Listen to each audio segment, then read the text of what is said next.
मेरो दिदीबहिनी भने यही हो, माइली बहिनी चाहिँ अलि भेट हुन त्यस्तै मुस्किल हो। अब जयको घर बिहा गरेर यही हो साथी, जहाँ गयो पनि फोनमा बोल्न पाइने, जहाँ गयो पनि भेट्न पाइने, यही हो जन्मदिनको सायद। यो हो नि त दिदीबहिनीको माया भनेको।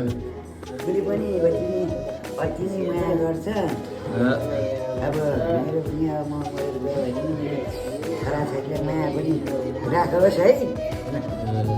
दिदीबहिनीको माया ल फेरि आमा त आँसु झार्यो क्या झरिसक्यो मलाई यसरी रुनु हुँदैन नि त नि अनि झर्न होला।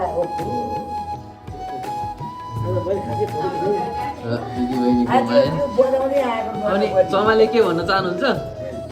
के छ अनि यसरी भेट हुनु पाओस्, सधैँ रमाइलो होस्, कुराहरूको धेरै धेरै गर्दै आओस् भन्दै कोले टिका लगाएर ल एकताल अनि दिदीबहिनी टक्क अङ्गल हालौँ न त नि।